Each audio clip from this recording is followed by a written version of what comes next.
Huwag kang matakot. Nandito ako para umalalay. Walang mangyayaring masama sa anak mo. Kailangan lang niyang maipasok sa simbahan upang hindi na siya makuha pa ng kanyang ama. Iyan ang gusto mong mangyari, hindi ba? Tanong ni Lolo Andok sa kanya. Tumango siya at alinlangan man ay kailangan niyang magtiwala sa matanda. Minsan na niyang nasubukan ang galing nito laban sa mga elemento. Halika, dalhin mo rito ang anak mo. Unti-unti nating burahin ang balat na siyang palatandaan na anak ng engkanto iyang sanggol na bitbit mo. Bihira lang ang nakakaalam ng palatandaan na ito. Subalit kailangan mo pa ring mag-ingat. Isa pa ay, kapag ang balat na iyan ay kumalat na sa buong katawan ng bata, ibig sabihin niya na tuluyan na siyang lamunin ng pagiging isang tunay na engkanto. Litaan niya ng matanda. Kung ganoon, anong gagawin dito, Lolo Andok? Ginawa ng matanda ang bonnet sa ulo ng bata. Lumanta dito ang mukha ng inosenteng bata. Nakalahating mukha ay napag-amo. Katuwari ay sumisimbolo ng kalahating kabutihan at kalahating kasamaan. Kailangan nating maalis ang balat na ito. Huwag nating hayaan na kumalat pa ito sa buong mukha at katawan ng bata. Wika ng matanda. May kinuha itong langis mula sa altar na may nakahilerang maraming santo. Pinatakan nito ang palad ng 3 patak ng langis. Pagkatapos ay dinalsalan ito ng sagrado at makapangyarihang Latin. Tahimik nitong pinunas ang langis sa itim na balat na nasa mukha ng bata. Banayagan panghagod niya ng langis sa mukha ng bata. Noong una ay tahimik lang ito. Ngunit nang maramdaman ito ang init ng langis sa balat, ay napaiyak ito na wari na sasaktan ng sobra. Lolo Andok. Nag-aalalang tawag niya sa matanda. Tila ba nanghihingi ng tulong mula sa matanda ang kanyang nakakaawang anak. Kailangan niyang tiisin upang matapos ng ritual. Ayos lang iyan. Mawawala din ang hapdin maya-maya lang. Mapapansin mo, sa tuloy-tuloy na paglapat ng langis sa mukha niya, ay unti-unti itong maging manipis. Mawawala ang mga butil ng makakapal na buhok hanggang sa magiging ordinaryong balat na lamang. Hindi ito karaniwang balat lang dahil ito ay sa engkanto. Ganito talaga ang kanilang anyo. Maitim na balat na may makapal na hibla ng buhok. May mapulang mga mata at malalaking ugat sa katawan. Nagbabalat kayong nilalang at madalas ay ginagaya ang mukha ng mga ordinaryong tao. Ngunit may palatandaan kung paano sila makilala. Wala silang linya sa ilalim ng ilong. Kwento ng matanda. Mataman lamang siyang nakikinig sa kwento nito. Alam niya na ang iilan sa katangian ng mga engkanto. Minsan na rin iyong naikwento ng nanay niya sa kanya noong kabataan niya. Sige na, Fortunata. Umuwi ka na at tandaan mo ang bilin ko sa iyo. Bumalik ka dito sa mahal na araw. 6:00 ng hapon ay kailangan natin siyang ipasok sa simbahan. Bili ng matanda. Salamat po, Lolo Andok. Babalik ako dahil kailangan para sa anak ko. At nakahanda akong tumulong. Dalhin mo itong bote ng langis. Araw-araw mo itong ipahid sa mukha ng batang may balat na itim. May basbas na iyan ang kapangyarihang magpatanggal ng balat na hindi ordinaryo. May ibibigay rin akong habak para sa bata. Nang sa ganon ay hindi basta makalapit ang elementong iyon sa kanyang anak. Maraming salamat po sa tulong mo, Lolo Andok. Malaking bagay na nariyan ka para sa amin. Kung hindi dahil sa iyo, malamang wala na ang tatay. Ay hindi pa naayon sa oras niya. Naging instrumento lang din ako. Sagot ng matanda. Dinukot niya ang malaking halaga ng pera at walang paalam na inilagay sa altar ng matanda. Lolo, konting ihip na lang ng hangin ay mawawasak na itong kubo mo. Kaya gamitin mo itong perang pasasalamat ko dahil sa malaking tulong mo sa aming buhay. Naku, Fortunata. Napakaraming pera niyan. Hindi ako tumatanggap ng pera galing sa mga nanghihingi ng tulong sa akin. Ngunit kung iyon ay galing sa kalooban mo, ay malugod kong tanggapin. Totoo at kailangan ko na itong ipagawa. Anito. Magawa ka na lang po ng bago, Lolo. Diyan sa bakuran mo, yung mas matibay. Aniya bago tuluyang nagpaalam. Diretso siyang naglakad patungo sa kalsada na daanan ng tricycle. Magpapahatid siya sa impila ng bus. Sabik na siyang makauwi para tignan ang kondisyon ng kanyang ama. Pagdating sa kanila ay nakita niya ang amang nakasandal sa mahabang sofa. Agad niya itong nalapitan para kamustahin. Tatay, mabuti at magaling ka na. Nakangiting wika niya sabay abot ng kamay nito para sanang magmano. Ngunit inilayo nito ang kamay nito sa kanya. Hindi rin ito nagawang tapunan siya ng tingin kahit sandali man lang. Masakit sa kanya ang ipinakita sa kanya ng ama. Gayunpaman, ay hindi siya nagpapahalata na nasasaktan siya. Lumayo ka sa akin. Ilayo mo ang halimaw mong anak sa akin. Baka mapatay ko yan. Asik nito. At doon lang tumingin sa kanya na nanlilisik ang mga mata. Ay, huwag namang ganyan ang trato mo sa aking anak. Nasasaktan din ako para sa anak ko. Hindi na niya maiwasang maiyak sa laging trato nito sa kanya at ng kanyang anak. Ayos lang sana na sa kanya lang lumayo ang loob nito. Huwag lang idamay ang inosenteng bata. Naisip mo sana yan bago ka lumande. Wika nito. Tila umakyat na sa kanyang ulo lahat ng dugo niya sa katawan. Kaya tagal niyang nagtimpay dahil nire-respeto niya ang pagiging ama nito sa kanya. Ano ba talaga ang ikinagagalit mo sa akin, Tay? Kung makaturing kayo ng ganyan sa akin, parang walang nagawang magandang bagay na nangyari ito sa akin na. Aniya sabay pahid ng kanyang mga luha. Titig na titig sa kanya ang anak na tila ba nagtataka sa kanyang pag-iyak. Hindi naging maganda ang buhay mo kung hindi dahil sa anak kong ito, Tay. Nakalimutan mong ama niya ang dahilan, kaya gumaan ang buhay natin. Sumbat pa niya dito. Ipinagmalaki mo ito ngayon. Hindi sa ganun, Tay. Ang gusto ko lang. Hindi natapos ang kanyang sasabihin nang sapawan siya nito. Kung hindi sa nanay mo at mga kapatid mo, hindi ako sasama dito. At ngayong pinapamaka mo sa akin ang bagay na yan, gusto kong malaman mo na kahit hindi ganito ang tahanan ko, ay ayos lang sa akin at sanay ako. Huwag kang mag-alala. Bukas na bukas din, babalik na ako sa probinsya. Mahabang litanya nito. Napabuga na lamang siya ng hangin. Hindi niya alam kung bakit ganoon na lamang kabigat ang dugo nito sa kanya. Simula nang malaman nito na nabuntis siya.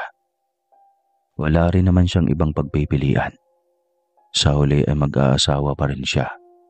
At mabuti na nga lang ang nangyari sa kanya.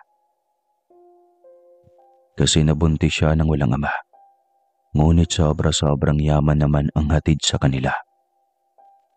Iniwan siya nitong nakatayo.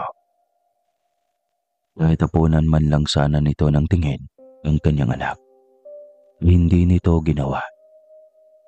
Dahil ama niya ito ay kailangan niyang magpakumbaba. Kailangan niyang isipin na kung hindi sa kanyang ama, ay wala din siya sa mundong ito. Saktong papunta na sana siya sa kanyang kwarto nang pagbukas muli ng pintuan ng kwarto ng kanyang mga magulang. Nandito ka na pala anak. Halika, ipaghain mo na kita ng hapunan. Pasyensya ka na at nakatulog ako sa puyat. Wala kasi akong tulog sa ospital. Nakabantay lang ako sa tatay mo magdamag. Gitaan niya nito habang inaakay siya nito patungong kusina. Hindi na rin siya tumanggi dahil gutom na rin siya kanina pa. Kinuha nito sa kanya si Calixto. Pagkatapos nitong maghain ng pagkain sa mesa. Kayo po, Nay. Sabay na lang tayo. Anya, Nako anak, wala akong gana. Ikaw na lang muna. Magaling nagbuna ng mga kapatid mo dahil may pasok bukas. wika nito. Napilitan siyang ibigay dito si Calixto. Dahil sa sobrang gutom niya, ay nasimot niyang lahat ng pagkaing inahahain ng kanyang ina. Nagpasalamat siya dito at nagpaalam na pumasok na sa kanyang kwarto. Anak, Tawag nito kaya napalingon siya muli. bakit po, Nay? Salamat nga pala sa ginawa mo. Akala ko talaga mamamatay na ang tatay mo dahil sa kritikal na ang kalagayan niya. Hindi ko na naisip si Lolo Andok. Hindi ko rin nakala na kagagawan iyon ng engkanto. Sabi ko na nga bang hindi mabuti ang engkantong nagkagusto sa iyo. Katulad lang din sa kumuha kay Ate Minerva. Litaan niya nito. Hindi ko rin alam, Nay. Para akong na-hypnotize mo ng mga sandaling iyon. Tila sunod-sunuran lamang ako. Dahil mga traidor ang mga nilalang na iyan. Mapanlin lang anak. Pagkawika ni Aling Maya ng ganon, ay biglang umiyak ang bata. Kaya tuluyan na siyang nagpaalam para linisin na ang bata at makapagpahinga na rin. Siniguro niyang ikabit lagi ang habak sa anak. Maging ang kanyang habak ay hindi na niya tinanggal pa sa kanyang katawan. Hindi na niya bibigyan pa ng pagkakataon na makalapit si Alwin sa kanya. Minsan na nitong pinatunayan sa kanya na masama itong nilalang. Wala sa puso nito ang magpatawad dahil ang kanyang ama ay kamuntikan ng mapatay nito kung hindi siya nakahingi ng saklolo kay Lolo Andok. Yun nga lang at sa kabila ng lahat, mainit pa rin ang dugo ng kanyang ama sa kanya, lalo na sa kanyang anak. Hintayin na lamang niyang dumating ang panahon na mapatawad na siya nito at matatanggap na nito ang apong si Calixto. Unting panahon na lang ay maging isang tunay na tao na ang kanyang anak at halos hindi na siya makapaghintay na dumating ang mahal na araw. Lalong hindi na siya makapaghintay nang makita ang kabuuang ganda ng mukha ng kanyang anak. At halos hindi na rin siya makapaghintay na makita ang kagapuhan nito na kung basihan sa kalahating mukha nito ay manang-mana ito kay Alwin nung nagkunwari itong gwapong tao. At pati ang makikinig na mga single ngayon ay mabibighani sa batang ito. Di joke lang. Nakatulog siya agad dahil sa pagod. Kinabukasan ay nagising siya dahil sa katok ng kanyang pintuan. Agad niya iyong binuksan. Napakunot ang kanyang noo nang makita ang inang umiiyak. Nay, bakit po? Anong problema? Si tatay mo anak. Hindi ko siya mahanap. Hindi kaya't bumalik na siya sa baryo na siyang lagi niyang pinaplanong gawin. Nagulat siya at nawala lahat ng antok niya. Hindi niya akalaing tutuhanin ng kanyang ama ang sinabi nito kagabi. Nay, pasyensya na. Aniya. Bakit anak? May nangyari ba? Kagabi pagdating ko, nagkasagutan kami ng tatay. Hindi ko naman sinasadya at hindi ko rin nakalaing tutuhanin niya ang kanyang sinabi. Malungkot ang naging reaksyon ni Aling Maya. Ilang beses nito na sinubukang ipaintindi sa asawa na hindi kahiya ng kanilang pamilya kung ano man ang nangyari sa panganay nilang si Fortunata. Dapat sila ang unang nakasuporta sa pinagdadaanan ng anak. Ngunit ito pa ang unang nagpakita ng pagkamuhi sa anak. Mabuti na lang at lumaking matapang si Fortunata. Kaya nito ang lahat sa kabila na malamig na trato ng ama niya. Hayaan na lang muna siguro natin ang ama mo, Fortunata. Balang araw, makapag-isip-isip din ang tatay mo. Malungkot na wika ni Aling Maya. Salamat, Nay. Malaking bagay na nariyan ka para suportahan ako. Oo naman, anak. Ako ang laging unang nakasuporta sa iyo sa lahat ng bagay. Bakit kaya ganun ng tatay sa akin, Nay? Naging bangginhawa naman ang buhay niya dahil sa akin. Ano pa ba ang dapat kong gawin? Huwag mo nang isipin ang bagay na iyan, anak. Mahal ka ng tatay mo. Mataas lang talaga ang pride kaya intindihin mo muna. Oo, Nay. Lagi naman eh. Aniya. Inayaan nilang mag-isa si Mang Dendo sa kanilang dating bahay sa probinsya. Ngunit 2 araw lang ang lumipas nang tumawag si Tere. Ba't napatawag ka, Tere? Takang tanong niya. Ang tatay mo. Puntahan niyo muna dito. Nasa bahay siya ni Lolo Andok. Dinala ng tiya Sonia mo. Balita nito sa kanya. Bakit? Anong nangyari sa tatay? Ang sabi ay naengkanto. Kaya paralisado ang kalahati ng kanyang katawan. Nataranta siyang lumabas ng kwarto para sabihin sa ina ang tungkol sa nangyari sa kanyang ama. Agad silang bumiyahe patungong probinsya. Dahil pa rin niya ang kanyang anak na si Calexto. Pagdating ng probinsya ay naabutan nila ang kanyang ama na nakaratay sa papag ng bagong tayong bahay ni Lolo Andok. Naroon si Tere na tumulong sa pag-aalaga kay Mang Dendo. Mabuti at nandito na kayo.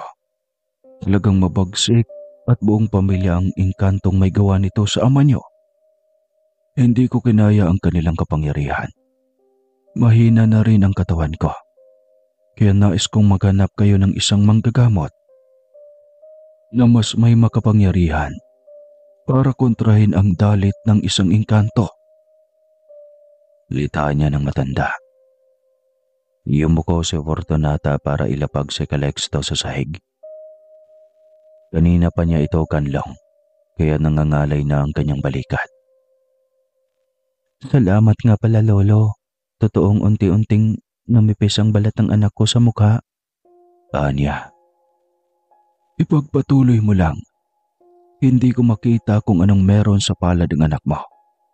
Ngunit ramdam kong may kakaibang taglay ang batang ito.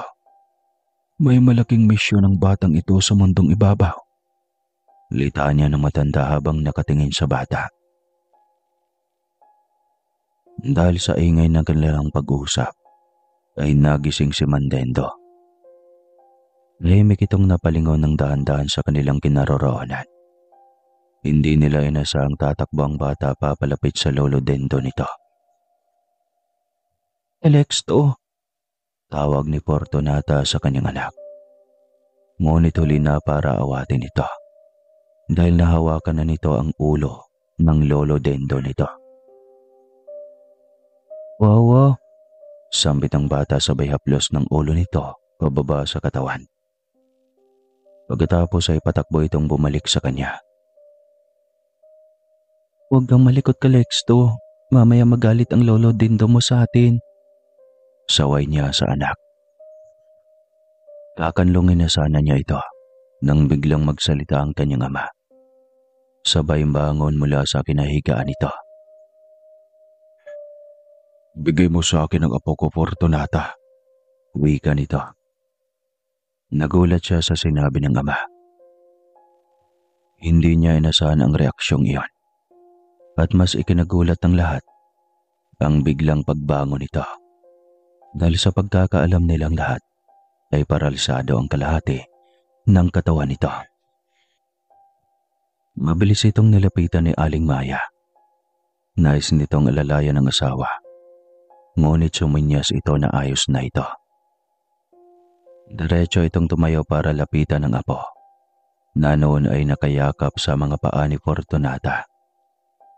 Sa gulat ni Fortunata ay sakto lamang itong nakatulala at nakasunod ang mga mata sa bawat kilos ng ama.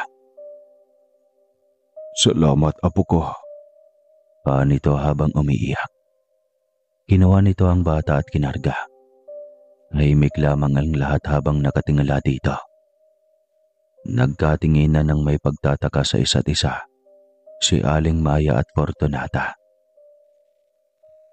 "Sabi ko na nga ba, kakaiba ang misyon ng batang ito. Kayang-kaya niyang gamutin ang isang sakit o karamdaman ng taong hindi kayang gamutin ng isang katulad ko. Tiyak ako na mas maging magaling pa itong batang ito pagdating ng araw." Litanya ng matanda. Tsaka lang nakapagsalita si Fortunata. Hindi ka na po galit sa apo niyo, tatay? Tanong niya sa kanyang ama. "Patawad, anak. Hindi ko naisip kung anong swerte ang hatid sa akin ng aking apo. Akala ko wala ng pag-asa na gumaling akong muli dahil sa galit sa akin ng lahat ng angka ni Calixto. Hindi ko akalaing si Calixto rin pala ang maging susi ng paggaling ko sa ikalawang pagkakataon na pinarusahan ako ng kanyang angkan." Sino ba ang angka ng batang iyan? Sino ba ang ama ng anak mo, Fortunata? Bakit ayaw mong ikwento ang tungkol sa kanya noon pa man? Biglang singit ni Tere. "Huwag ka na munang sumali, Tere. Hindi mo dapat malaman ang tungkol sa pagkatao ni Calixto." Biglang singit ni Lolo Andok. Hindi na rin ito sumagot pa. Bagkus ay nagpaalam na ito dahil may mahalaga pa itong lakad. Nangako lamang ito kay Fortunata na babalik kapag natapos na nitong lakarin ang mahalagang bagay. Nang makaalis na ito ay tsaka lang nagsalita si Mang Dendo sa nangyari sa kanya sa kanilang dating bahay. "Hindi ko akalaing iba na ang nakatara sa bahay natin dito. Alam niyo bang mas lumaki pang lalo ang puno ng balete sa likod ng ating bahay? Halos nilamon na ng mga baking ang buong bubong ng bahay. Nakalaylay na rin ang pinakamalaking sanga ng balete sa mismong bubong. Sinubukan kong putulin ang sangang iyon, maging ang mga baging sa ating bubong. Kaya lang ay tila bigla akong kinapos. Hindi ako makagalaw. Pagkatapos ay bigla na lang sumakit ang kalahati ng aking katawan hanggang sa hindi na ako makabangon. Namilipit ako sa sobrang sakit hanggang sa mawala ang aking malay." Mahabang kwento nito. Isinalaysay pa nito ang sumunod na nangyari. Galit na lumapit dito si Alwin daw. Galit ito dahil sa pananakit nito kay Calixto at sa hindi nito pagtanggap sa bata bilang apo nito. Sinabi pa nito na si Calixto ang nag-iisang instrumento para makawala si Mang Dendo sa parusang ibinigay ng mga ito. Lalo na at pinagsamang kapangyarihan ng buong angkan ni Alwin ang parusa na kinakaharap nito mula sa mga elementong iyon. Aminado si Mang Dendo na kung hindi sa parusang ibinigay ng mga elemento ay hindi ito matauhan. Akala pa nito ay wala na itong pag-asa na mabuhay pa. Kung may dadaan ditong ahas at pinagtutuklo ito hanggang mamatay sa kamandagay, siguradong tapos na ang buhay nito. Buti na lang at napadaan si Tere na bihira nang dumaan sa bandang iyon dahil ayon sa bali-balita ay naging haunted na ang lugar na iyon. Ito ang humingi ng tulong sa ibang kapitbahay na may kalayuan pa. Inulungan nila itong buhatin para dalhin sa bahay ni Lolo Andok. Ngunit sa kasamang palad, hindi kayang gamutin ng matanda ang karamdaman na galing sa mga engkanto. Hindi rin insahan ni Mang Dendo na lalapit si Calixto sa kanya para haplusin. At tila nakaayon lahat ng swerte para sa kanya. Napagtanto niyang hindi pa panahon para mawala siya sa mundo. Kailangan pa niyang bumawi sa anak at sa nag-iisang apo. Nang masigurong magaling na ito, ay tsaka lang sila pinayagan ng matanda na bumayahe pabalik sa lungsod. Tandaan mo, Fortunata, sa susunod na buwan, kailangan mong ibalik si Calixto dito sa bahay. Kailangan natin siyang ipasok sa simbahan upang mapasa kanya ang kabanalan. Litanya ng matanda. Agad tumangaw si Fortunata. Iyon din ang araw na hinihintay niya. Sabik na siyang maging totoong tunay na mortal ang kanyang anak. Habang palapit ang mahal na araw, madalas din tila dinadaanan lagi ng ipo-ipo ang kanilang bahay. Laging may malakas na hangin dumadaan at alam nilang hindi normal iyon. Mga elementong may masamang nais. Subalit dahil lahat sila ay may mga harang, kung kaya't hindi ang mga ito makakalapit at makapang-abuso. Ginawa ni Lolo Andok na bigyan bawat isa sa kanila ng matinding proteksyon. Dahil habang lumalaki si Calixto, ay mas lalong naging matindi ang pagnanais ng angka ni Alwin na makuha ang nasabing bata. Na siyang hindi papayagang mangyari ni Fortunata. Nais siyang makasama ng matagal ang kanyang anak. Kung may dugong engkanto man na dumadaloy dito, ay nakahanda siyang tanggapin. Makalipas ang ilang buwan, dumating na ang mahal na araw na pinakahintay ni Fortunata. Maaga pa lang ay bumayahe na siya patungong probinsya upang makasigurong darating siya bago ang oras na itinakda ni Lolo Andok. Tila nasobrahan siya sa kasabikan dahil tanghali pa ay naroon na siya sa bahay ng matanda. Hinintay na lamang niya ang pagsapit ng tamang oras. 5:00 ng hapon ay nasa harap na sila ng simbahan at hindi niya inasahan na kahit doon ay susundan sila ng mga elemento. Alam ni Fortunata na ito pa din iyon. Dahil katulad lamang ng dati ang mga pangyayari, mas matindi lamang ang mga kaganapan sa pagkakataong ito. Marahil ay galit na galit ang angka ni Calixto na mga engkanto. Ayaw na mga itong ipasok sa loob ng simbahan ang bata upang maiharap sa banal at makapangyarihang Ama na tagapaglikha at mahugasan ng banal na tubig na nasa loob ng simbahan. Nang sa ganon ay tuluyan ng mahugasan at mawaksi ang pagiging engkanto ng bata at may posibilidad itong maging magaling na manggagamot. Mas pinalakas ni Lolo Andok ang harang sa kanila upang hindi matalo ng mga engkanto anumang bagsik ng kapangyarihan ng mga ito.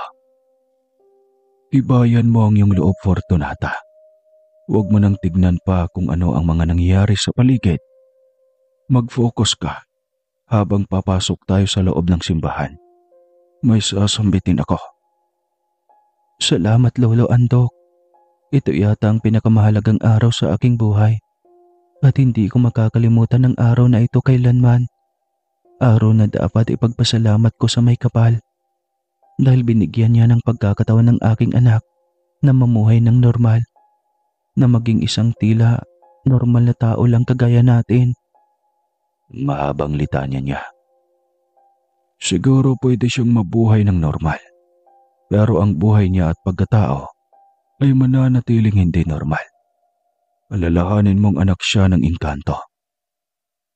Ang maganda lang sa kanya ay nangingibabaw ang pagiging mortal niya sakaling matapos natin ito ngayon. Pero maraming bagay o anumang magaganap na kakaiba sa buhay niyo dahil sa batang ito. lalo na sa mismong batang ito. Isa siyang magaling na manggagamot. Iyon ang unang-una at sigurado ako. Wika rin ni Lolo Andok. Patuloy pa sila sa ginagawa sa loob ng simbahan. Habang ginagawa iyon ni Lolo Andok, ay ramdam ni Fortunata ang kakaibang enerhiya sa paligid.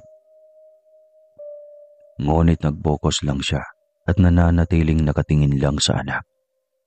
Naawa siya dito dahil naliligo na rin ito ng pawis.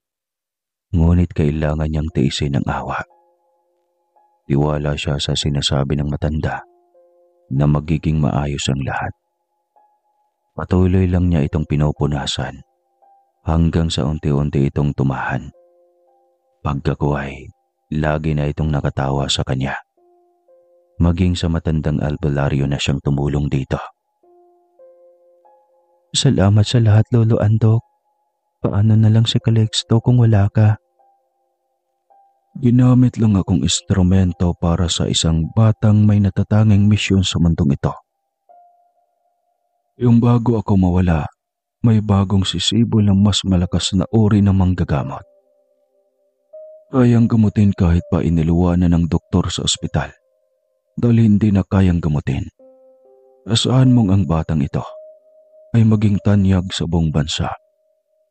Adayo maging ang tagamalayong bayan. Maranasan lang ang kagalingan mula sa kamay ni Calixto. Kwento pa ng matanda. Hindi pa man mangyayari, ay tila halong tuwa at pag-aalala na ang naramdaman ni Fortunata para sa kanyang anak. Bukod sa maging abala ito, ay niisip niya na baka maraming magtatangka sa buhay nito. Lalo na ang ospital. Dahil imbis na pupunta dito, ay sakay Calixto na pipila para makapagpagamot na walang binabayaran. At walang resetang gamot na makakasira sa kidney ng tao. Ano pa man ang maging misyon ng kanyang anak sa mundo, handa niya iyong suportahan. Ilang saglit matapos ang pagpapawis at pag-iyak ng bata dahil sa ginawa ni Lolo Andok na panalangin at pagpatak sa noo at tiyan nito ng banal na tubig, ay nakatulog ang bata. Masyado itong napagod. Nang lumabas sila ng simbahan ay naging maganda ulit na ang panahon. Wala nang malakas na hangin at maliwalas ang paligid. Diretso sana sa Fortunata sa pila ng bus dahil may last trip papatungong lungsod.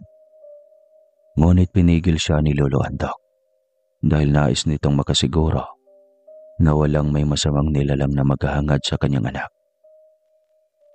Baka kasi may iba pang elemento ang umaaligid at may balak na masama sa anak mo. Ang unang gabi ay kailangan kong bantayan. Kaya sa bahay ko muna kayo dumiretso. Doon muna kayo matulog ng anak mo. Hindi siya tumanggi sa nais ng matanda. Para na rin sa kanyang anak at sa kaligtasan nito.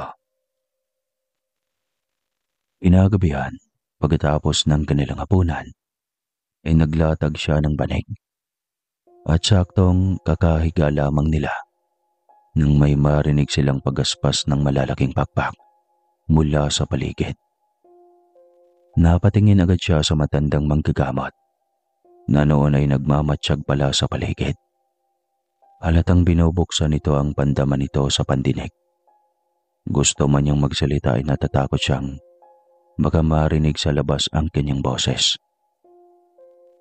Tahimik na lamang siyang tumabay sa kanyang anak na noon ay mahimbing na natutulog. Samantalang si Lolo Andok ay nagsimula ng umusal ng kung anong panalangin.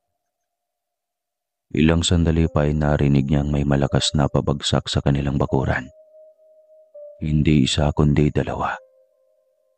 Napaubo si Lolo Andok at sumigaw ito na may bahid ng pagbabanta.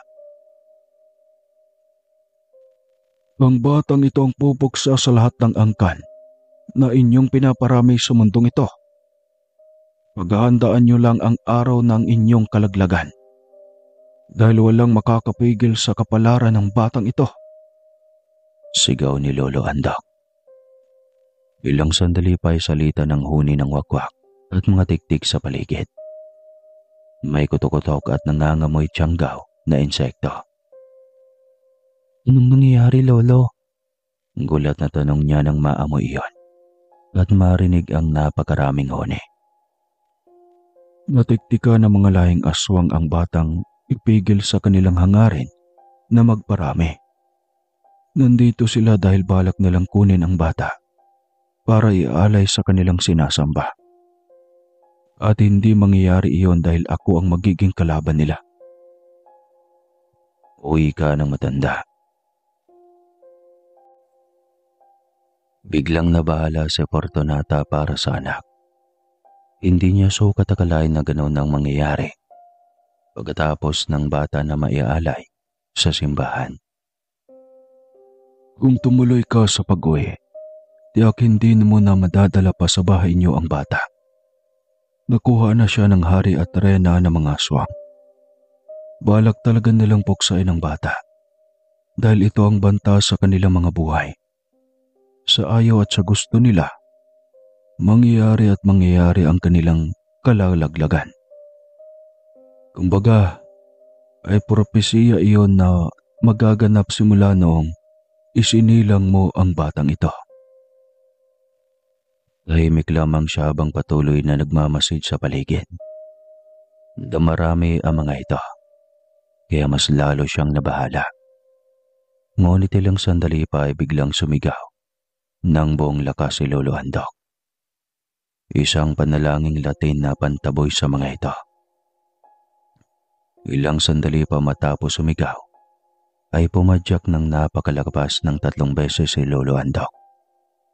Narinig niyang pagtalsikan ng mga nilalang na ito. Biglang tumahimik ang buong paligid. Nagmatsyag siya kung babalik pa ang mga nilalang. Subalit hindi na ang mga ito muling nagparamdam. Ano ba itong papel ng anak ko sa mundong ito, Lolo? Bakit lubhang nakakabahala? Tanong niya. Huwag kang mag-alala. Kakayanin lahat ito ni Calixto. Bata pa lang ay marami na itong magamot. Kaya bantayan mo lagi ang iyong anak. Hindi lang masasamang elemento ang maghangad sa iyong anak, maging ang mga inggit sa batang ito. Mga albularyo na may mahinang kakayahan. Wika pa ng matanda.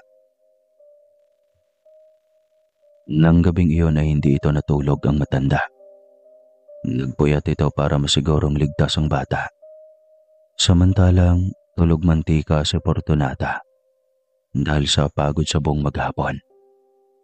Ngunit nasisiguro naman niya na hindi sila pababayaan ni Lolo Andok laban sa mga masasamang nilalang. Kinabukasan ay inahatid din sila ng matanda sa paradahan ng bus. Siniguro nitong lahat ng magiging kasakayan nila ay ordinaryong tao at walang nagpapangga para sa masamang hangarin. Tsaka lang ito umalis nang masigurong ligtas silang mag-iina sa mga nilalang ng dilim. Siniguro rin ng matanda na malakas ang proteksyon na ibinigay niya sa bata. Layunin ng matanda na masigurong ligtas ang paglaki ng bata hanggang sa kaya na nitong depensahan ang sarili. Itong taon ang nakaraan, parang kailan lang ang lahat. Noon ay laging nakakulong si Calixto dahil sa balat nitong itim sa muka. Dahil kay Lolo Andok ay nawala iyon. At sa bisa ng orasyon at langis na ipinahid-pahid sa muka nito. Ngayon ay sobrang gwapo na ni Calixto. Wala na kahit kaunting bahid ng balat. Para itong isang mistiso na may kulay berde ang mga balintataw ng mata. 10 taon pa lang ito. Ngunit sobrang tangkad na at mukhang binatilyo na ito. Calixto anak, mahuli ka na. Tawag ni Fortunata sa anak. Masaya siya dahil normal na itong nakapag-aral sa paaralan. Kaharap ang maraming bata. Biglang bumukas ang pintuan ng kwarto nito. Bumungad sa kanyang anak na naka-uniforme na at nasa likod na nito ang bag na dadalhin sa pag-aaral. Ikaw na bata ka. Mahuli ka na sa klase. Alam mo ba yon? Wika niya rito. Hindi mangyayari yun, Mama. Kayang-kaya ko mag-teleport. Sagot nito. Anong teleport yung sinasabi mo? Ikaw talagang dami mo ng kalokohan. Totoo, Mama. Kahapon habang pauwi ako galing eskwela, may isang batang babae na kamuntikan ng magip ng bus. Sa kagustuhan kong matulungan at maisalba ang buhay niya, bigla na lang akong nasa tabi na niya at sa isang iglap lang ay nanlong ko na siya habang nasa gilid ng kalsada. Hindi ko rin alam kung bakit nangyari iyon. Basta inisip ko lang naman iyon na sana ganon ko siya kabilis mailigtas kasi alanganin na sa oras. Pero Mama, nagkatotoo siya. Hindi ko rin alam kung bakit yun nangyari. Tapos nung pauwi na ako, habang nagtataka ako kung paano ko iyon nagawa, muli kong inisip na gusto kong nasa bahay na ako. Ayun, sa isang iglap lang ay nasa harap na ako ng gate natin, Ma. Mahabang kwento ng bata. Tahimik lamang siya habang inaakay ito patungo sa pagkainan. Sa isip niya ay marahil dahil iyon sa katauhan nito. Hindi alam ni Calixto na may dugong engkanto ito. Ngunit mukhang unti-unti nang lumalabas ang totoong pagkatao nito. Palabas na sana sila at ihatid na niya ito nang makasalubong nila ang binata niyang kapatid na si Dondon.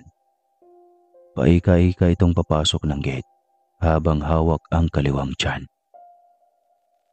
Ate, tulungan mo ko. Nabaril ako sa labas. Nito. Diyos ko, Dondon. Ano bang ginawa mo? Yan kasi puro kabarkada.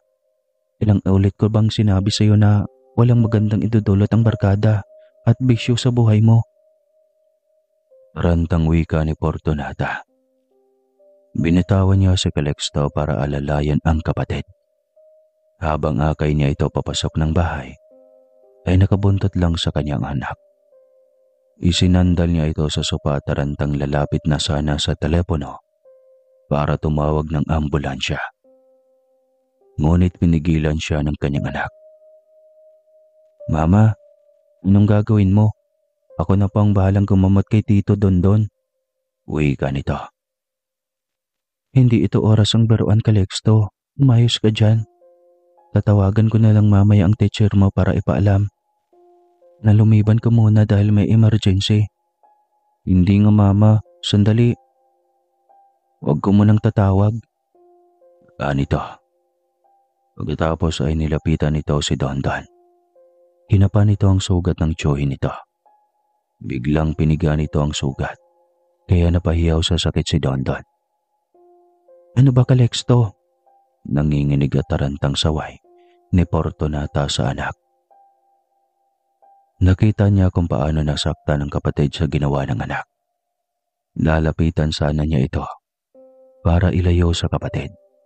Ngunit isang hakbang pa lang ang ginawa niya ay sinaway na siya ng nakatalikod niyang anak. Huwag mo muna akong pakialaman, Mama. Sinisiguro ko sa iyong gagaling agad itong si Tito pagkatapos ko siyang maoperahan. Wika pa nito. Isang piga pa ang ginawa nito at sa pagkakataong iyon ay biglang nahulog ang bala ng baril sa sahig. Kasama ang makapit at kulay itim na halos kakulay na ng dugo. Ilang sandali pa ay muling inilapat ni Calixto ang kamay sa sugat ng tiyuhin. Tila ba may kakaibang kapangyarihan itong taglay. At dahil doon ay unti-unting naghilom ang sugat ni Dondon. Kinapakapapa nito ang gilid dahil biglang nawala ang sakit na naramdaman. Nawala ng sugat ko. Magaling na ako. Wika nito. Bumunot ang noo ni Fortunata. Kinaparin niya ang tiyan ng kanyang kapatid. Napatunayan niyang totoo ang sinasabi nito. Noon ay napadako ang kanyang tingin sa anak. Hindi ito ordinaryong manggagamot lamang. Maging ang galing sa pagkasaksak o pagkabaril ay kaya nitong gamutin. Kaya sinabi niya sa kapatid na si Dondon na manatiling tikom ang bibig. Hindi nito pwedeng ipagkalat sa ibang tao o sa mga barkada nito ang kakaibang kakayahang meron si Calixto. Masyado pa itong bata para gawin ang bagay na iyon. Gusto niyang makapagtapos pa ito sa pag-aaral. Makipaglaro sa kapwa nito mga bata. Hindi ang mga gawain ng mga matatanda. Masyado pang maaga para gampanan nito ang isang mabigat na responsibilidad. Ayos lang yun, Mama. Masaya ako na makatulong kung sakaling maraming tao ang nangangailangan sa akin. Calixto anak, hindi mo naintindihan. Ang bata mo pa para mapagbigyan ng ganyang gawain. Paano kung hindi mo mapagaling? Paano kung may mamamatay sa oras na ginagamot mo ito? Ikaw din ang sisisihin. Ilihim na muna natin ito, anak, ha? Pakiusap niya. Hindi ito umimik. Inakala niyang naintindihan siya nito. Nagpaalam pa itong mag-aral na, kahit paalanganin na ito sa oras. Huwag mo na kasi akong ihatid pa sa paradahan, Mama. Marunong naman na ako. Malaki na po ako. Uwi ka nito. O sige, basta kapag uwian, umuwi ka kaagad, ha. Huwag na kung saan-saan pa pupunta. Bilin niya rito bago ito tuluyang lumabas ng bahay. Nang makalis ito ay siya namang paglabas ng kanyang ama at ina na noon ay may katandaan na. Narinig ng mga ito ang talak niya sa kanyang kapatid. Ang aga niyo naman para magbangayan. Nung narinig kong hindi nagamot ni Calixto ay mamatay na. Sinong mamamatay? Tanong ni Aling Maya. Walang inilihim si Fortunata sa kanyang mga magulang. Idinetalye niya lahat ng nangyari dito. Pinakita pa ni Fortunata ang peklat na tama ng bala sa tiyan ni Dondon. Natauhan naman ito at nangakong hindi na magbabarkadang muli. Buti at natauhan ka na. Sayang ang pinag-aralan mo, Dondon. Anong silbi ng pag-aaral mo para maging guro kung puro ka lang tambay? Pasado ka naman na, may lisensya ka na. Huwag ka sanang tamad. Magserbesyo ka sa kapwa natin, lalo na sa mga kabataan na mahihirap. Alalahanin mong bago tayo nagkaroon ng masaganang buhay, sa pagiging mahirap tayo nanggaling. Pasalamat ka nga dahil sa dinami-dami ng tao sa mundong ito. Tayo ang nabigyan ng pagkakataon na matamasa ang buhay na sobrang masagana. Payo ng ina nito. Sa pagkakataong iyon, tila natauhan rin ito. Bukas, Nay. Mag-a-apply ako bilang voluntaryong guro sa eskwelahan nila Calixto. Agad na desisyon ito. Hinayaan lang din ito ni Aling Maya. Hindi nito kailangan ng sahod dahil may malaking negosyo na pag-aari ng buong pamilya ang pinamahalaan ni Fortunata. Maliban pa roon ay maraming nakatagong mamahaling bato at diamante para sa kanilang magkakapatid. Hindi iyon basta-basta mauubos, lalo na at hindi naman iyon nilalabas para lustahin at sa hindi makapaluhang bagay. Natanggap pa rin ito kaagad at sobrang totoo ang prinsipal ng eskwelahan nang sabihin nitong magboluntaryo sa pagtuturo. Sobrang humble ng iyong angkan, Dondon. Akalain mo, sobrang yaman nyo naman. May malaking negosyo. Pero dito pa rin nyo pinag-aral si Calixto sa pampublikong paaralan. Tapos ikaw, kung tutuusin, hindi mo na kailangan magtrabaho pa, lalo't wala namang sahod ang pag-a-applyan mo. Abay bihira ang mga ganyang pamilya. Uwi ka ng prinsipal. Ganun po talaga, ma'am. Galing din naman po kami sa mahirap. Sobrang hirap kung tutuusin. Biniyayaan lang kaya syempre, para pasalamat ay dapat may gagawing kabutihan para maibalik sa kanya ang pagpapalang ginawa niya sa aming buhay. Litanya ni Dondon. Simula sa araw na iyon, ay sabay na silang magtiyo na pumapasok sa paaralan. Si Dondon ang naging saksi sa mahiwagang katauhan ng kanyang pamangkin. Wala itong ideya sa kung sino ang ama ni Calixto dahil inilihim iyon nila Fortunata at mga magulang nito. Kaya ganoon na lamang ang pagtataka nito kung anong uri ng nilalang ang pamangking si Calixto. Gaya ng isang beses na 5 minuto na lang ay mahuhuli na sila sa seremonya ng watawat. Ang tagal mo kasi Calixto, tignan mo tuloy, mahuli na tayo. Hindi problema yan tiyo, humawa ka lang sa akin, kaya kitang dalhin sa paaralan ngayon mismo. Ang yabang nito, bilisan mo na nga. Hindi tiyo, seryoso ako. Subukan mong humawak sa akin. Utos nito sabay abot ng kanang kamay kay Dondon. Sa pagtataka ay inabot nito ang kanyang kamay sa pamangkin. Nang utusan nitong ipikit ang mga mata ay sumunod din ito. At ganoon na lamang ang gulat nito nang maimulat ang mga mata. Nasa mismong gilid ng gate ng eskwelahan na sila. Paano mo nagawa yun? Gulat na tanong niya sa pamangkin. Kaya kong mag-teleport tiyo Dondon at nito ko lang din ito na-discover. Ang galing naman, ni Dondon. Kaso sabi ni Mama, huwag daw ipaalam sa iba. Dapat lang, hindi ka titigilan at ang iba ay katatakutan ka pa. At sabihin kampon ka ni Satanas. Kaya marapat lang nasa atin lang ang kakaibang katauhan na mayroon ka. Bili ni Dondon dito bago inihatid sa kwarto nito. Hila sinusubok sila ng pagkakataon dahil saktong papasok ito ng kwarto nang may 2 magkaibigang kaklase ito na sumakit ang tiyan at suka ng suka.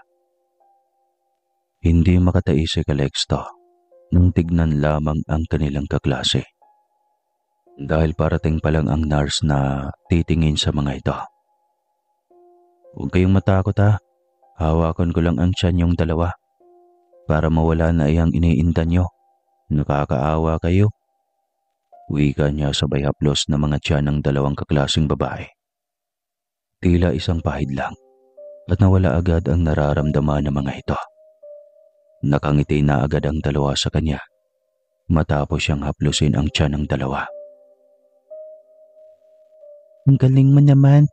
Paano mo nagawa ang bagay na yon? Para na ako mamamatay sa sobrang sakit ng tiyan. Tapos ang tagal ng nurse na magsusuri sa amin. Oo nga, nawala rin ang sakit ng tiyan ko. Yung matandang babae lang naman kanina ang nakasulubong naming 2. Sinabihan kami na maganda tapos hinawakan ang aming tiyan. Pagdating namin dito, sabay na kaming nasuka at sumakit ang tiyan. Wika pa ng isang bata. Nako, naaswang yata kayo. Sa susunod, iwasan niyo ng matandang iyon. Wika ni Calixto. Na tila ba ay isang malaking tao na maraming alam na sa mga bagay sa mundo. Paano naman nasabi ang bagay na iyan? Nakita mo na ba ang mga ganyang nilalang? Tanong ng isa nilang kaklase na naging saksi rin ng kanyang paggamot sa mga kaklase nila. Hindi ko pa nakita sa akto, pero lagi kong nakakalaban sa mga panaginip ko. Maging ang mga maligno, kapre, balang, at kung ano pang mga elemento. Natatalo ko sila sa panaginip ko. Kwento niya. Biglang tumahimik ang lahat ng kanilang mga kaklase dahil sa kanyang kwento. Pag ako ay sabay ang mga itong nagtawanan. Nagpapatawa kayo ate. Nakala mo ikaw si Pedro Pandoko. Anak ka ba niya? Natatawang tanong ng isa pa niyang kaklase. Pinagtanggol naman siya ng 2 kaklaseng pinagaling niya. Nagsisimula na ang mga itong magbatuhan ng salita. At saktong dumating ang kanilang teacher. Dala ang nurse ng paaralan. Tumahimik kayo. Anong pinagkakaguluhan niyo? Saway ng teacher nilang napaka-terror. Walang umimik dahil lahat ay takot. Boses pa lamang nito. Nilapitan ng guro ang dalawang bata na kanina ay sinakitan ng tiyan. Tila galit pa ito nang magtanong. Akala ko ba'y masakit ang tiyan nyo? Bakit nakangiti na kayo ng ganyan? Tanong nito. Teacher, ginamot po kami ni Calixto. Sagot ang isa. Opo, teacher. Ang galing nyo. Dahil nawala agad ang sakit ng aming tiyan. Sabat din ng isa. Huwag nyo nga akong pinaglolo kung mga bata kayo. Anong akala nyo kay Calixto? Albularyo? Galit na tanong nito. Marahil po, basta siya ang nagpagaling sa amin. Natahimik lamang si Calixto na iniisip ang magiging reaksyon ng ina. Oras na ipatawag ito. Bilin pa naman ang kanyang ina na huwag ipabatid sa karamihan ang kanyang nakatagong kakaibang katauhan. Kaso ay naawa lang naman siya sa dalawang kaklase. Ma'am, may sa impacto yata siya kay Calixto. Baka siya rin ang dahilan kung bakit sumakit siyang tiyan ng dalawa. Kunwari lang na ginamot niya. Anak yata iyan ang mangkukulam. Sigaw ng isang lalaking kaklase pa rin ni Calixto. Tumahimik kami, Toy. Marinig ka ng ina ni Calixto. Hindi mo ba alam na pwede kang kasuhan? Mayaman sila, Calixto, baka hindi mo alam. Pwede ka nilang ipakulong agad dahil may pera sila. Saway ng guro nila. Pinatahimik na nito ang mga estudyante at pinaalis na ang nurse. Sinimulan na rin nito ang talakayan. Akala ni Calixto ay makakalimutan na lahat. Ngunit nagulat siya nang biglang dumating ang kanyang ina na si Fortunata. Mama, bakit ka narito? Gulat na tanong ni Calixto sa ina. Recess pa lang nila ng mga oras na iyon. Pinatawag ako ng iyong teacher. Bakit nga ba? May nagawa ka bang kalokohan?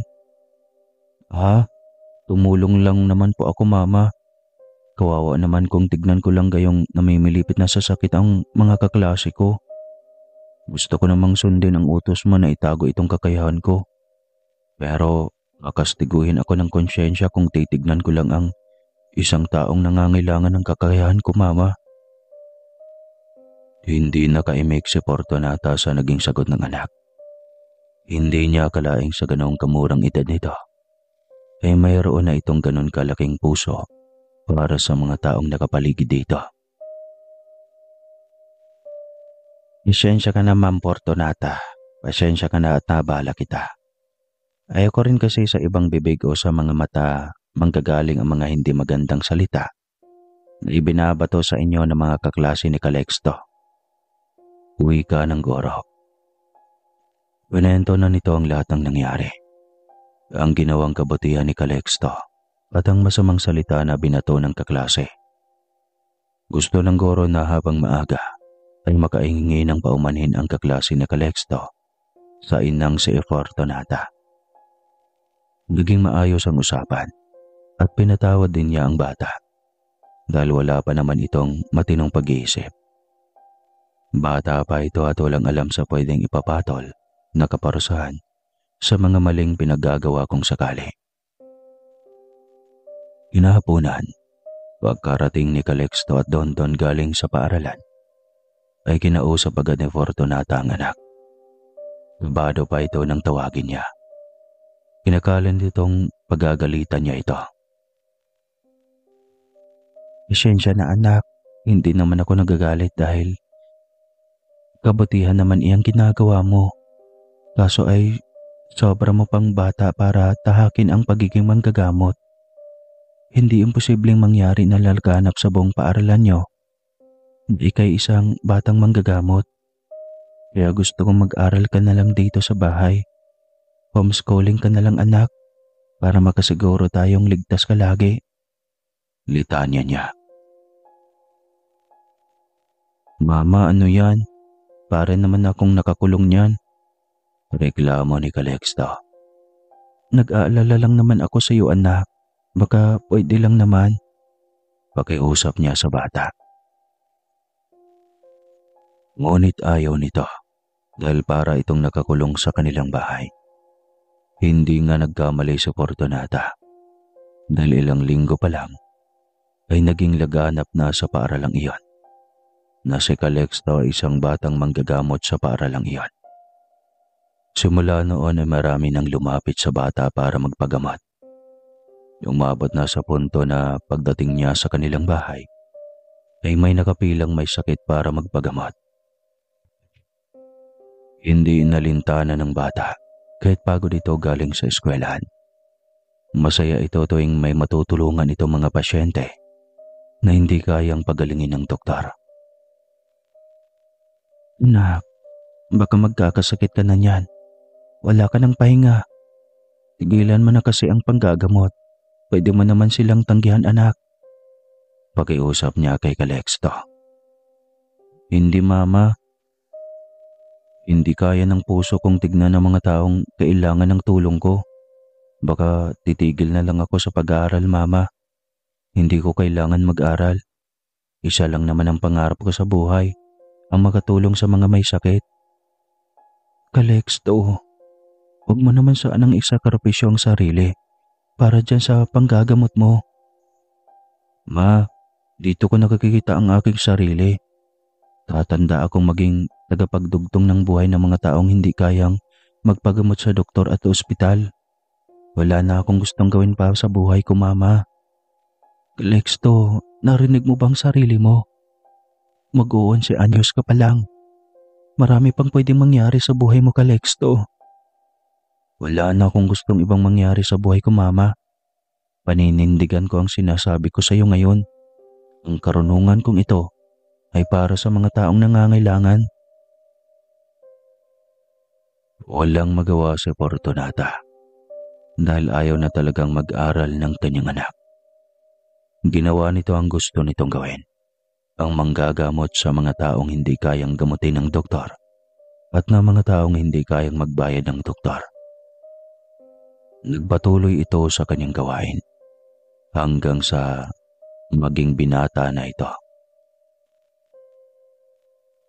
Edad 21 ito nang may iba itong mas na-discover sa sarili. Hindi niya ito pinag-aralan. Pasadya lamang niyang natutunan. Nababasa niya ng kusa ang utak ng mga tao. At alam niya kung ano ang kailangan ng isang taong lalapit sa kanya. Alam na niya agad kung inuhusgahan siya nito sa paraan ng mga titik. At ang isa pa niyang nadiscover ay ang kaya niyang utusan ang kalikasan. Mapaapoy, tubig, hangin at lupa.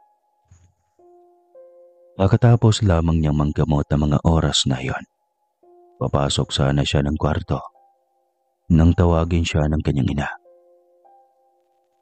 Bakit po, Mama? Uuwi na tayo sa probinsya ngayon, Calixto. Pinapatawag ka ni Lolo Andok. Sino yun, Mama? Akala ko ba si Lolo Dindo ang lolo ko?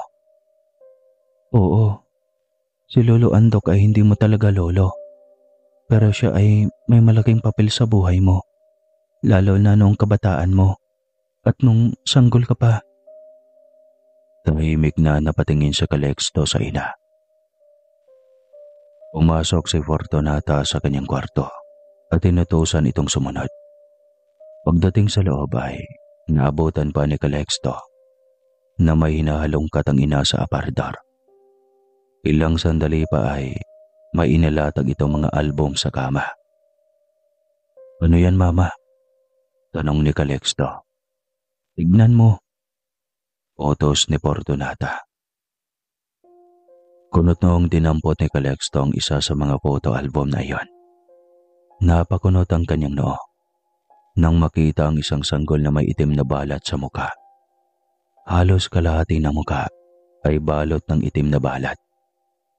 Napakunot muli ang kanyang noo. Sabay tanong sa ina. Sino ang pangit na batang ito, Mama? Bakit mo ipinapakita sa akin ito? Ang pangit na batang ito ay walang iba, kundi ikaw, Calixto. Natawa siya nang sabihin iyon ng ina. Ngunit seryoso ito.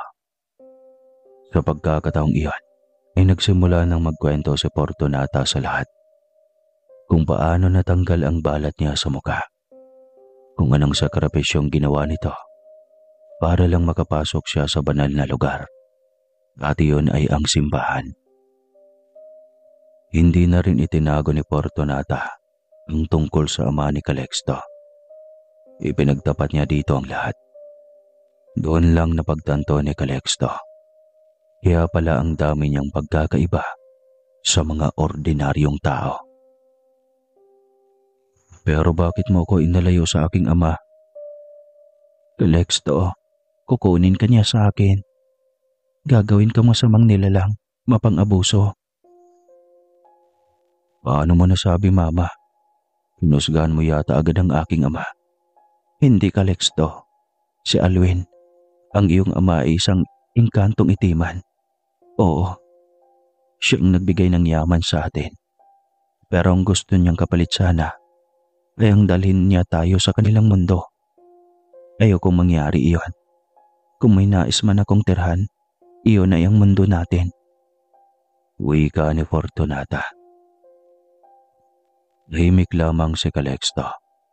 Sa kabila ng sinabi ng ina niya na isang itim na engkanto si Alwin na kanyang ama, ay interesado pa rin siyang kilalanin ito. Ngunit sa pagkakataong iyon, ay gusto muna niyang puntahan ng matanda. Nais rin niyang magpasalamat dito. Kung hindi nawala ang balat sa kanyang mukha, marahil ay wala rin siyang mukhang iharap sa mga tao. Dahil tiyak na hahamakin siya sa mapanghusgang mundo. Sakaling hindi nawala ang balat na iyon. Agad silang bumiyahe sa mga oras ding iyon. Paggabi na, mahaba-haba rin ang kanilang biyahe patungong probinsya. Sinisigurado niyang maayos ang lahat ng piyesa at makinarya ng kanilang kotse bago bumiyahe patungo sa lugar. 15 anyos lang siya nang aralin niya ang pagmamaneho ng kotse. Ngunit ang probinsya na sinasabi niyang kanyang ina ay hindi pa niya minsan man narating. Pinilit itago ng kanyang ina dahil ayaw nitong matuklasan niya ang kanyang totoong katauhan. Kahit alam nitong hindi habang buhay ay maitatago nito ang kanyang pagkatao. Sa mismong bakuran ng matanda sila dumulog. Malaki na rin ang pinagbago ng lugar. Ang dating yari sa mga nipa at bubong at sa waling dingding ay naging simentado na ngayon. Mamuntik pa silang maligaw kung hindi sa bahay ni Lolo Andok. Halos wala itong pinagbago nung huling punta ni Fortunata. Magtatatlong taon lang noon si Calixto at hindi niya nadalaw muli ang matanda. Ngunit kahit papano ay nagpapadala siya ng pera para may pangkain ito sa araw-araw. Kay tere niya iyon dinadaan. Ngayon ay 100 taon at 3 na ang edad ng matanda. Hindi alam ni Fortunata kung bakit pinatawag silang dalawa ng anak niya. Matubili man silang gisingin ito sa ating gabi, wala silang magawa. Iyon ang oras ng kanilang dating. Tila inaasahan din ng matanda na sa ganong oras sila darating. Dahil isang tawag lang na Fortunata ay biglang bumukas ang ilaw. Ilang sandali pa ay bumukas ang pintuan. Bumungad ang isang matandang halos nakuba na ng husto dahil sa katandaan. Lolo Andok, ikaw na ba yan? Tanong ni Fortunata. Habang papasok sa loob ng munting tahanan ng matanda, iika-ika itong naglakad pabalik sa paboritong tumba-tumbang upuan. Si Calixto na ang nagkandado ng pintuan. Oo, ako to. Tumanda na ng gusto. Mahina na rin kaya bago pa lubos ang bumigay ang katawan ko. Gusto kong makita ang anak mo. Hindi man kami magkadugo, ay naipangako ko na sa sarili ko na siya ang tagapagmana ng lahat ng lihim na karunungang taglay ko. Ituturo ko rin sa kanya kung paano kausapin ang mga elemento. Maging ang mga gabay ko ay sa kanya ko na rin ibibigay. Litaan niya ng matanda. Pero bakit po lolo? Mayroon ka naman pong apo, hindi ba? Wala sa puso nilang panggagamot. Gusto rin silang aralin ang mga salitang Latin. Samantalang itong si Calixto, bata pa lang nakitaan ko na ng pagiging manggagamot at medium. Uwi ka ng matanda. Totoo yan lolo. Gustong gusto kong malaman lahat ng karunungan meron ka. Sabat ni Calixto. Ituturo ko sa iyo lahat, Calixto. Ikaw ang mas batang manggagamot at taglay ang lahat ng halos kakayahan. Lalo na at kontrolado mo ang lahat ng elemento ng kalakasan na siyang taglay mo na simula pa lang ng iyong kabataan. Alam kong hindi lingid sa iyo na isa kang anak na engkanto. Itim na uri ng engkanto ang iyong ama. Subalit, dahil sa basbas ng mga makapangyarihang mga anghel na siyang aking gabay, binura lahat ng ugaling masama ng iyong ama sa pagkatao mo. Tignan mo ngayon, lumaki kang isang makatao. Mahabang litanya ng matanda. Salamat po kung ganoon lolo Andok.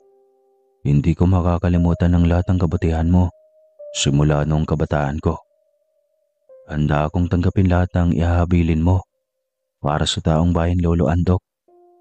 Sagot niya rito. Dahil ating gabi iyon, ay hinikayat na muna ni Fortunata na matulog muna sila at bukas na pag-usapan ng mga mahalagang bagay.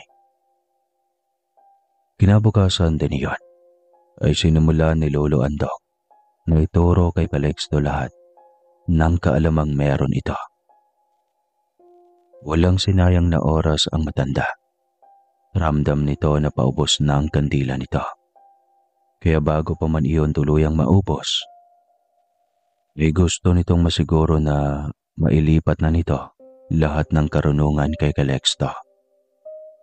Isang linggo ng kanilang pananatili sa baryo.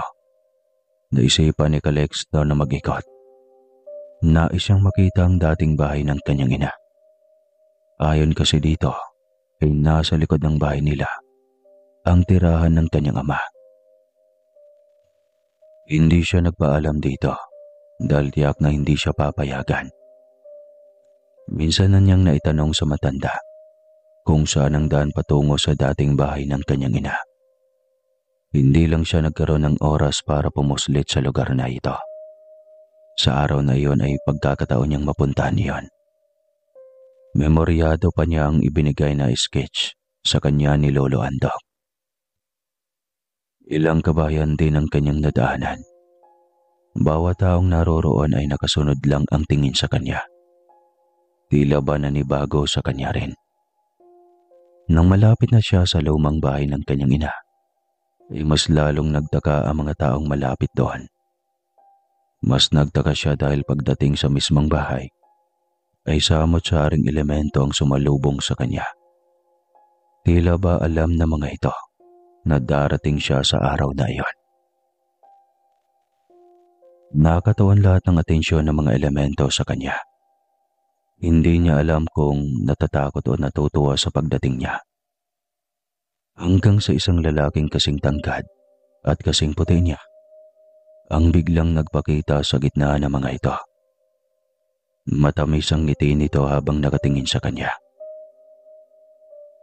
Wari ba ay masayang-masaya ito sa kanilang pagkikita. Nangako itong babalik matapos malaman ito. "Anak," sambit nito. Puno ng emosyon ang boses. Napatigil siya sa paghakbang nang marinig ang salitang iyon. Inasahan niyang magkikita sila ng kanyang ama. Ngunit hindi siya umasa na sa araw ding iyon ng kanyang pagpunta ay sasalubong ito sa kanya. Lalong hindi niya inasahan na ganun ang magiging reaksyon niya sa unang kita niya dito. Sa pagkakaalam niya ay isang engkantong itim ang ama. Subalit, hindi niya alintana kung ano pa man ang gagawin nito dahil alam niyang wala itong gagawing masama sa kanya. "Ikaw si Amang Alwin?" tanong niya. "Oo anak, ako ito." Itagal kong hinintay ang pagkakataong ito, Kalesto. Kung makasama ka at makausap ng matagal, sana ngayong araw ay makapagpamasyal tayong mag-ama. Makapag-usap na rin. Nito. "Pwede naman yun, ama. Handa ako makausap ka." Wika niya. Mas lalo itong naging emosyonal. "Paumanhin, ama. Hindi ko rin masisisi ang aking ina. Nag-iisa akong anak kaya ayaw niyang mawala ako sa kanilang buhay. Lalo na sa kanya. Sana naunawaan niyo ang ina. Kasalanan niyo rin kasi nagsinungaling ka sa kanya." "Naintindihan ko, anak. Malaking bagay na ngayon na lumaki kang mabuting bata. Sana lang wag mo akong kaligtaang bisitahin lagi." "Sa tuwing may pagkakataong makadalaw ako sa iyo, ay gagawin ko, ama." "Napakasaya ko ngayon kasi tanggap mo kahit isa akong engkanto." Wika pa nito. "Hindi kita pwedeng baliwalayan, ama, dahil wala ako ngayon kung hindi dahil sa iyo. Marahil ay wala rin akong kakayahang manggamot bata pa lang kung hindi dahil sa iyo." Napangiti si Alwin. Pinaliwanag niya dito na malaki ang tulong na nagawa ni Lolo Antok. Dahil na isalungat nito ang lahat na taglay na kapangyarihan mula sa kasamaan hanggang sa nagamit ito sa kabutihan. "Ama, piliin mo na lang maging mabuti. Pwede rin naman pala. Gumawa ka ng kabutihan, ama, para makabawi sa lahat ng nagawa niyo ng hindi maganda." Pakiusap niya sa ama. "Hindi, anak. Hindi maaari. Sa iyo lang ako pwedeng maging mabait. Dahil anak kita. Dugo ko ang nananalaytay sa ugat mo." "Pwede kang tulungan ni Lolo Andok, ama, kung gusto mo. Sumama ka sa akin." Panghihikayat niya sa kanyang ama. Ngunit hindi pa man ito nakasagot nang biglang bumunga ng isang nilalang na may korona sa ulo. Yari ito sa puti at itim na kulay na diamante. Ang balat nito ay maitim, mabalahibo at maugat. Kulay berde ang mga mata at tanging bahag lang sa masilang bahagi ang takip sa katawan. Galit itong napatitig sa kanya. Isa pang nilalang ang biglang sumipot at parehong halos ang anyo sa unang nilalang. Mahaba lamang ang buhok nito at sobrang kapal na halos nakatakip na sa pangitaas nito. Parehong galit ang dalawa sa kanya. "Yan ba ang anak mong mortal?" Tanong ng lalaking elemento kay Alwin. "Siya ang tunay amang hari, ang nag-iisa kong anak." Sagot nito. "Ang nag-iisa mong anak na hindi maasahan ng ating lahi." Wika ng ina ni Alwin. "Inang Rena, iba ang katauhan ng anak ko. Huwag niyo naman sanang pangimasukan ang sariling buhay niya. Nakatali na ako sa inyo, pati ba naman ang anak ko? Kung hindi lang din pala mapakinabangan niya, mabuti nang patayin na natin. Magiging kaaway lang ng ating lahi ang nilalang na yan pagdating ng araw." Galit na wika ng kanyang ama. Hindi ko papayagan ang masamang balak niyo. Mamamatay mo na ako bago niyo siya magawa ng masama." "Kailan ka pa naging ganyan, Alwin?"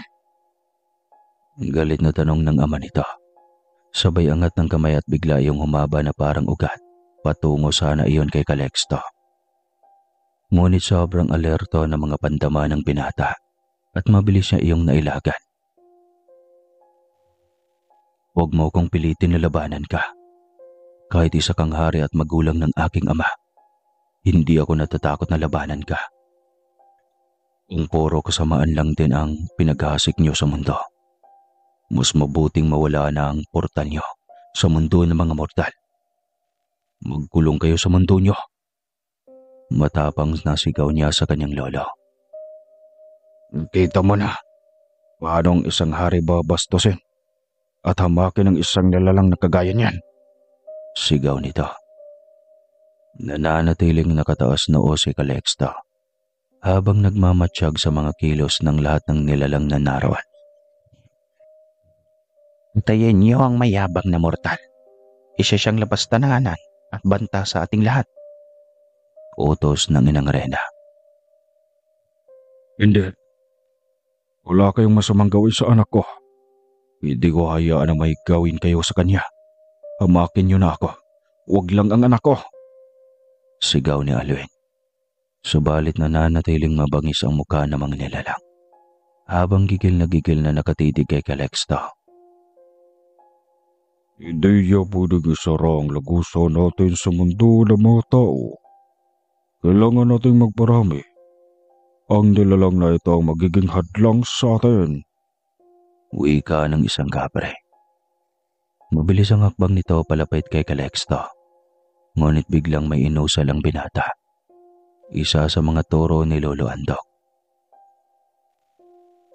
Sa tulong ng elemento ng apoy, balutin ako ng naglalagablab na bulang apoy upang isa-isa ko silang matupok. Sigaw niya. Napaatras sa mga elemento nang makita kung gaano kalakas ang kapangyarihan na hawak niya.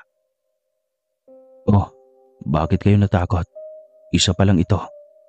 Hindi ko pa naipakita lahat ng kakayahan ng mga elemento ng mundo. Wika niya sabay isa-isang binabato ng bulang apoy ang mga kalaban. Tanging elemento ng hangin lamang ang taglay ng mag-asawang engkantong itim. Kaya hindi na mga ito makokontrol at mapatay ang apoy na kanyang binabato sa mga ito. Sumugod kayo.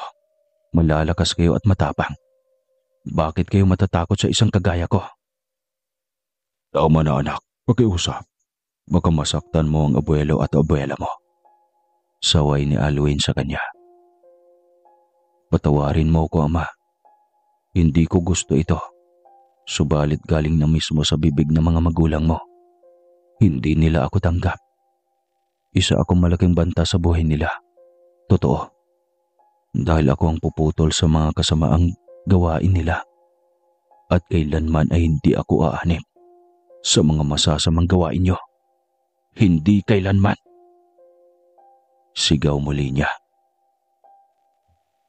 Nagsiatrasan ang mga nilalang.